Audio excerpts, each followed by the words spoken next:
עכשיו לעניין הבא, יובל מנדלוביץ' החליט להילחם בסטיגמה נגד כלבי הפיטבול ולהציל אותם מהמתה. הוא לקח על עצמו להציל את הכלבים הכי מסוכנים שיש, חלקם שימשו למופעי ראווה וקרבות, ואת הכל הוא עושה לגמרי לבד. יובל מנדלוביץ', שלום, ערב טוב. ערב טוב לכולם. כן, אז רוב האנשים יאמצו כלב שניים, ילכו למקלט לבעלי חיים. אתה החלטת לקחת את זה לקצה, לפתוח מקלט לכלבים הכי בעייתיים. למה דווקא פיטבולים? בזמנו אף אחד לא יעזר להם ואף אחד לא בא לטובתם. היה לי אחד בזמנו, שאהבתי אותו מאוד, רגע יאללה. והחלטתי, לקחתי בחירה, ואמרתי, אם אף אחד לא עוזר להם, אני אעזור להם. זהו, זה היה פשוט. כן, ואתה בעצם החלטת לקחת את החיה את הכלב אולי הכי בעייתי, שמשמש הרבה פעמים לכל מיני קרבות בין אנשים, וזה נורא קשה לשקם כלבים כאלה. כן, לקחתי מה שנקרא את הארדקור של התחום שלי, אלה. לקחתי את הארדקור של התחום שלי, לקחתי את הילדים שהיו הכי צריכים שיקום, הילדים שנקראים הכי קשים, הכי בעייתיים, יש להם לב גדול עם כל הבעיות שלהם, הם כלבים טובים, הם נעימים, הם כיפים, הם מאוד ילדותיים, הם יכולים להשתלב בחברה מחדש, הם יכולים להשתקם. אז בחרתי כן לעשות את זה. כן, שאני בטוחה שזה באמת לא פשוט לטפל בכלבים האלה, חלקם עברו טראומות קשות, אתה גם מסכן את עצמך באיזשהו מקום, גם אתה נפצעת במהלך הטיפול בהם. כן, אנחנו פחות או יותר חווים את אותם אירועים, רק שהם חווים אירועים הרבה יותר קשים, כמו התעללויות קשות והזנחות קשות.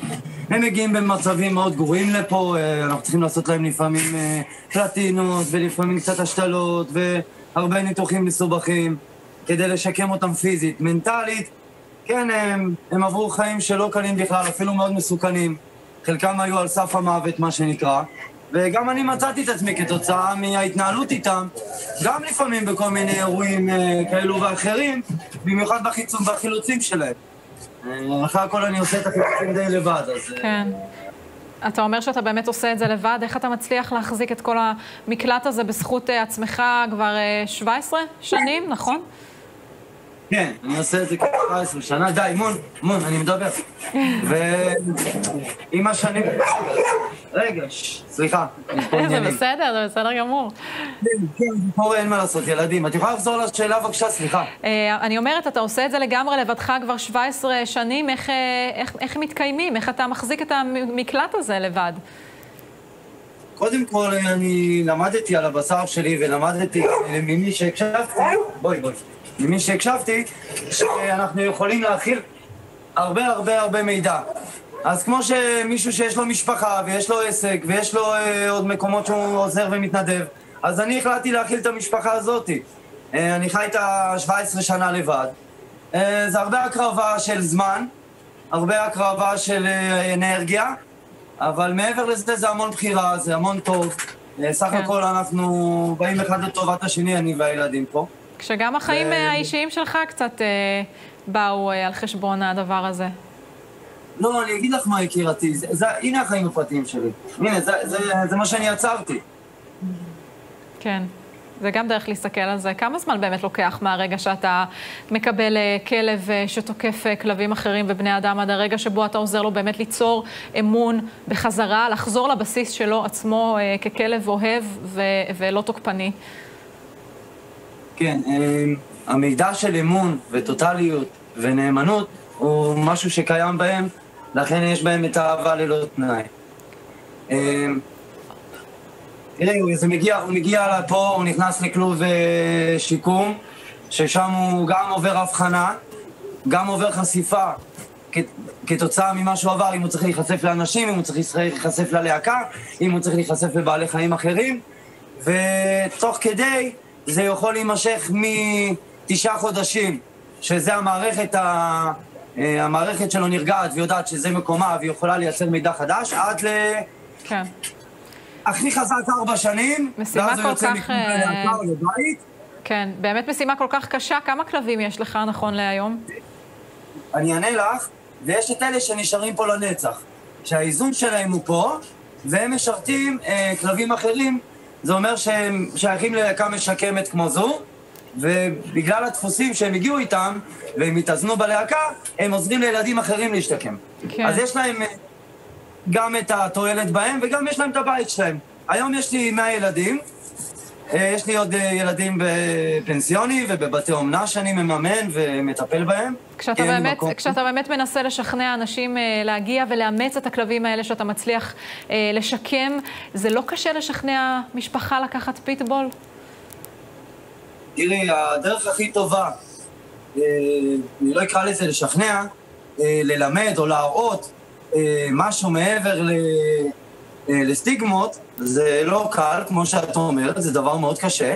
לכן אצלי בפייסבוק או באינסטגרם, איפה שהבנות משדרות, אז רואים תמיד הכל אמיתי, הכל בלייב, אין פה סיפורים.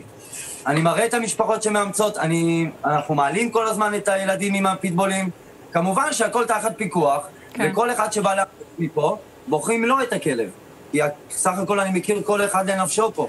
כל אחד מקבל זהות חדשה, שם חדש, חיים חדשים.